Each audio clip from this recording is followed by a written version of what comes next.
16 milliards de dollars. C'est ce que les États-Unis ont dépensé depuis 2018 pour faire plier l'Iran. 16 milliards. Sanctions, blocus, ultimatum, frappe militaire.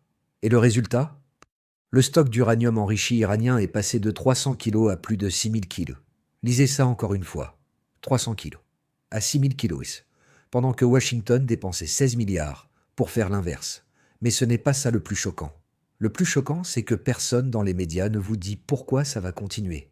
Pourquoi la stratégie de Trump est structurellement condamnée à produire exactement ce qu'elle veut éviter. Et pourquoi l'Iran, un pays dont la monnaie a perdu 60% de sa valeur, est en train de gagner ce bras de fer sans tirer un seul coup de feu supplémentaire. Parce que cette guerre, la vraie, ne se gagne pas avec des missiles. Elle se gagne avec du temps. Et l'Iran a quelque chose que Trump n'aura jamais. Restez avec moi. Parce que ce que vous allez comprendre dans les prochaines minutes va changer définitivement votre lecture de cette crise. Les médias vous ont vendu une image simple. Trump en position de force. L'Iran à genoux, sous le poids des sanctions.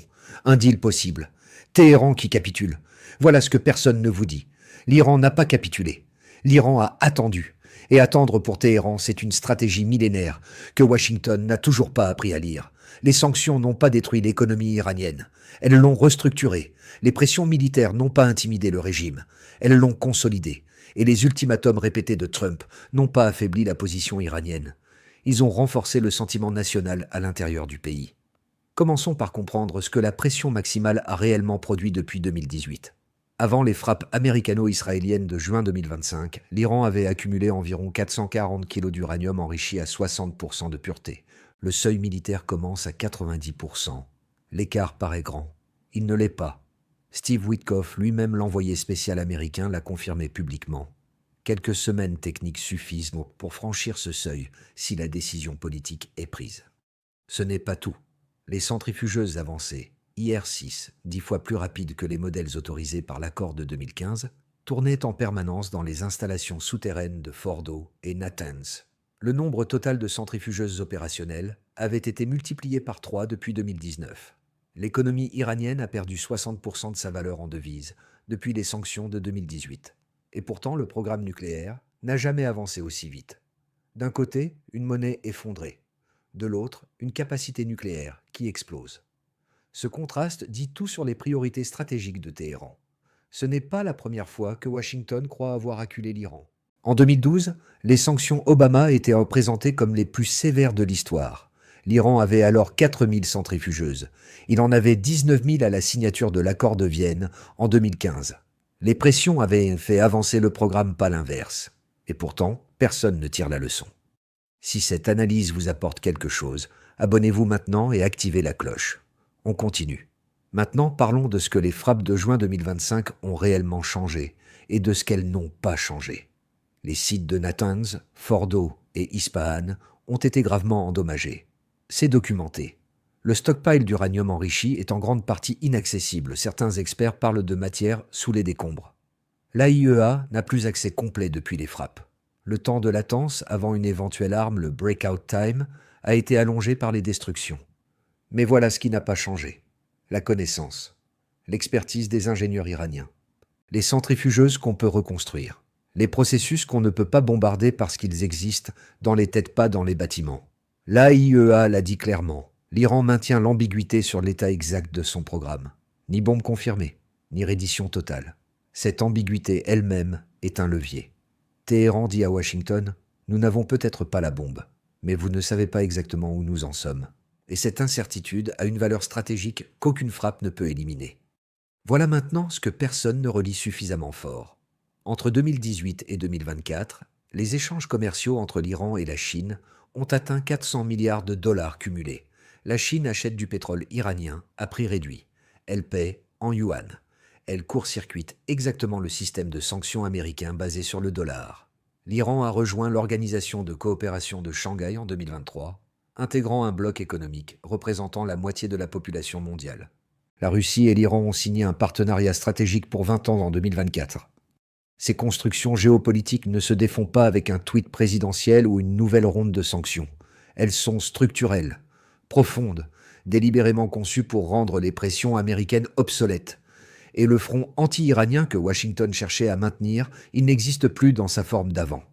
Les Émirats arabes unis ont rouvert une ambassade à Téhéran en 2023. L'Arabie saoudite a normalisé ses relations avec l'Iran sous médiation chinoise la même année. Trump agit comme si ce front existait encore. Pensez-vous que la pression maximale peut encore fonctionner dans ce contexte ou Washington est-il structurellement dépassé? Écrivez-le en commentaire et partagez cette vidéo. C'est exactement le type d'analyse que les grands médias ne font pas. On continue. Maintenant parlons du mécanisme qui garantit structurellement l'échec de la stratégie américaine. Trump a besoin d'un accord visible, d'une photo, d'un titre de une, d'une victoire narrativement vendable à son électorat avant les prochaines échéances politiques. Les midterms, le 250e anniversaire des États-Unis, la pression de l'opinion publique sur les prix du carburant. L'Iran n'a pas cette contrainte temporelle. Téhéran peut dire non pendant 18 mois. Washington ne le peut pas. Et les Iraniens le savent parfaitement. Cette asymétrie de l'urgence, c'est le vrai rapport de force. Pas les missiles, pas les bombes, pas les sanctions. L'urgence. Et Trump en est prisonnier. La pression maximale est une arme du XXe siècle.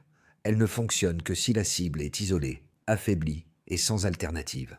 L'Iran aujourd'hui n'est aucune de ces trois choses.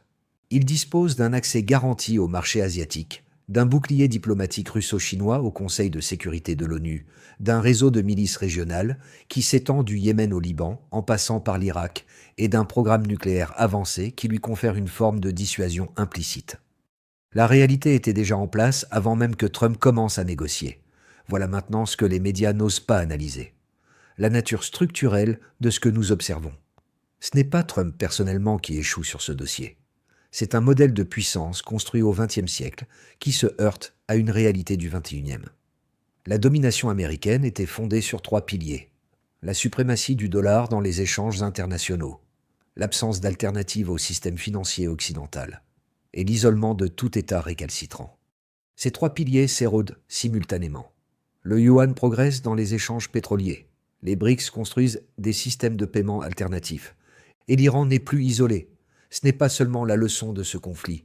C'est la leçon que la Chine, la Russie, la Turquie et d'autres acteurs dans d'autres contextes appliquent simultanément. Ils regardent tous ce qui se passe entre Washington et Téhéran. Ils prennent des notes. Mais voici ce que cette analyse doit aussi dire clairement. L'Iran n'est pas invincible. Sa patience a un coût humain énorme. L'économie iranienne est sous pression réelle, blocus d'Ormuz, chute des exportations pétrolières, inflation. La jeunesse iranienne est frustrée. Le brain drain s'accélère. La patience stratégique du régime ne signifie pas le confort de sa population. Et la vraie question n'est pas qui gagne ce bras de fer. La vraie question est, qu'est-ce qu'une victoire signifie ici pour l'un comme pour l'autre? Dans 2 ans, si aucun accord n'est signé sur des bases réalistes, l'Iran aura reconstitué une partie de ses capacités nucléaires. Et chaque semaine supplémentaire sans accord est une semaine où la prolifération régionale devient plus probable, une Arabie saoudite qui cherche sa propre dissuasion, une Turquie qui pose les mêmes questions. Dans 5 ans, le réseau d'alliances iranien en Asie sera encore plus intégré, les sanctions américaines encore moins efficaces, le précédent iranien encore plus étudié. Dans 10 ans, si le modèle tient, l'Iran aura démontré à tous les États du monde qu'il est possible de résister 40 ans à la première puissance mondiale et d'en sortir avec un programme nucléaire avancé, des alliances solides et une influence régionale intacte. Ce modèle sera étudié, copié, adapté par d'autres États dans d'autres crises. Et la question que vous devez vous poser maintenant est la suivante. Si la pression maximale ne fonctionne pas contre un pays de 89 millions d'habitants avec 40 ans d'expérience de la résistance aux sanctions, contre qui peut-elle encore fonctionner?